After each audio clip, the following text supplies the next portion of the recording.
How do you design a cottage garden that always feels like it's blooming? While the garden settles into sleep, the dreaming begins.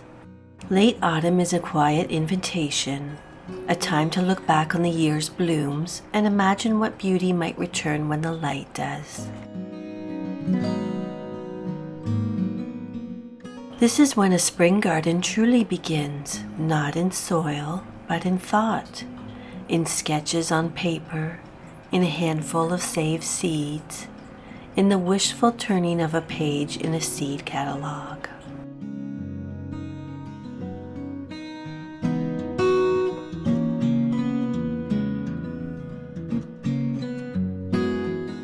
Walk your garden one last time before winter takes it.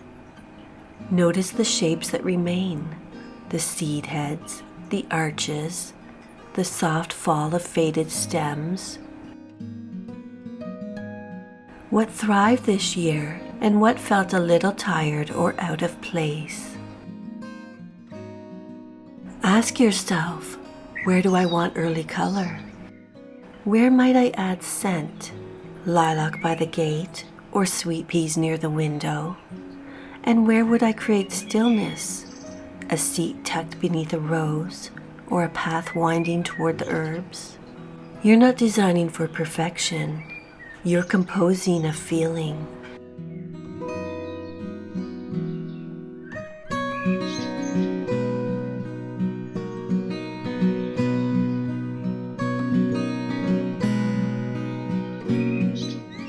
As you imagine next year's garden, think in seasons of bloom. A cottage garden feels abundant because something is always awakening as something else fades. Start with the early bloomers, bulbs that open from March to May, crocus, daffodils, tulips,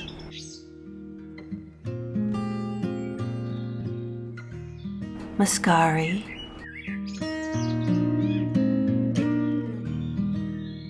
snowdrops,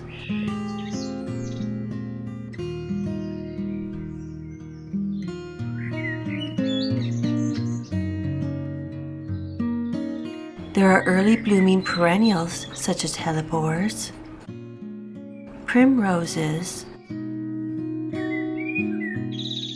or creeping phlox, or an early blooming shrub such as forsythia. These are the sparks of spring, the first colors after winter's quiet.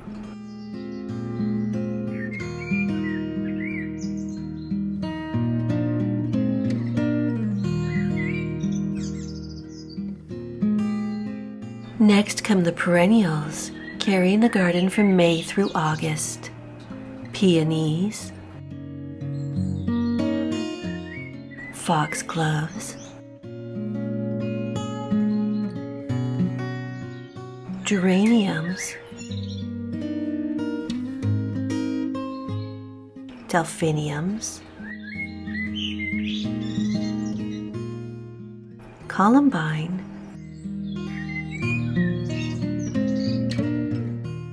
roses. They're the steady rhythm of the garden, dependable, familiar, and generous.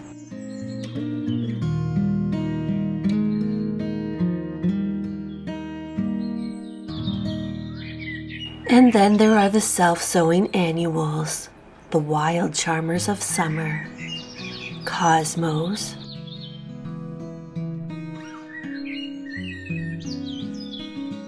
alyssum,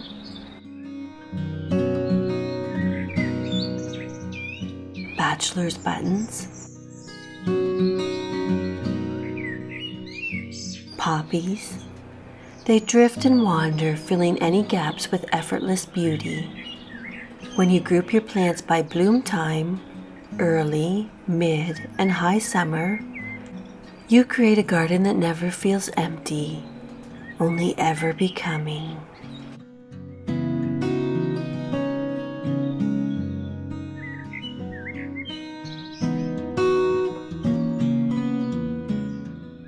In a cottage garden, beauty comes from layers of height, the way plants rise and fall, guiding the eye and creating a sense of fullness.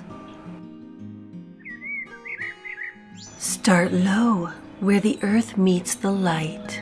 Here, low-growing flowers, violas, dianthus, lobelia,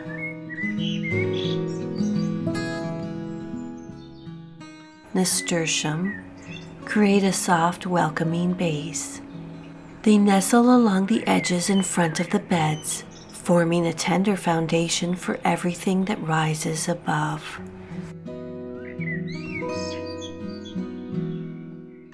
Next, let the middle garden carry the melody. Gaura for charm,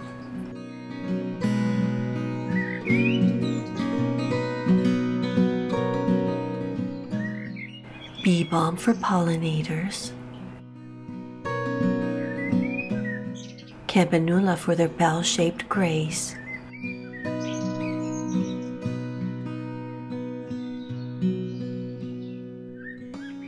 and hardy geraniums to fill any gaps. These plants add vertical movement, structure, and rhythm, linking the base layer with the airy tall plants to come.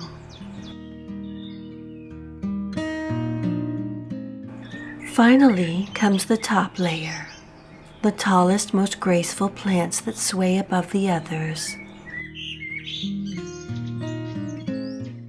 Foxglove, delphiniums,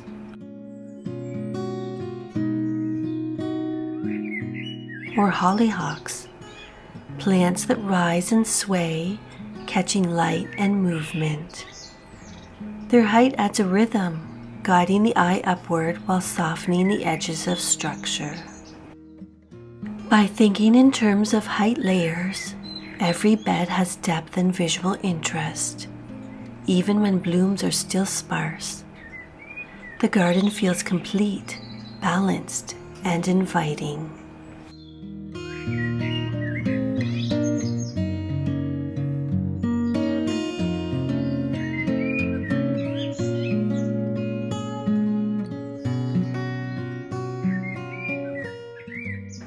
Now is also the time to think in color stories, the quiet language of a cottage garden.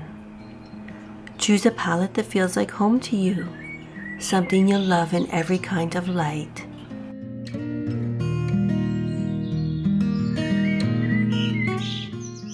You might lean toward the soft pastels of a morning garden, blush pinks, lilacs, pale blues, and creamy whites, colors that feel like dew and first light. They create a sense of calm and lightness, especially in smaller gardens or shaded corners.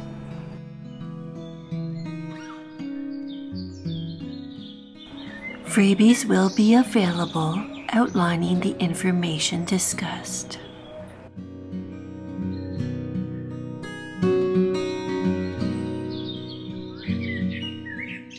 Or you might be drawn to a deeper, more nostalgic palette. Warm coral, soft blue, and butter yellow. Older cottage borders often mixed coral geraniums with blue delphiniums and soft yellow primroses.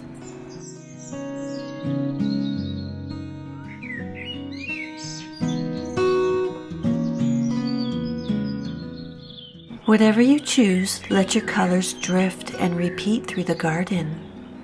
Little echoes of the same bloom create rhythm and harmony, pulling the eye gently from one bed to another.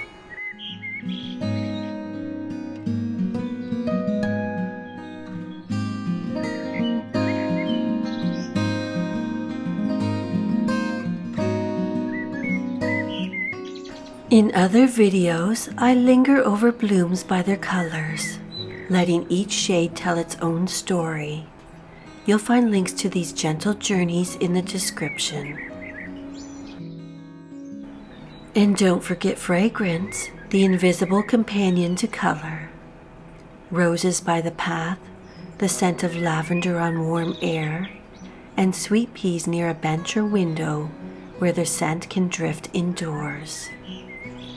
Color draws you in, scent makes you linger.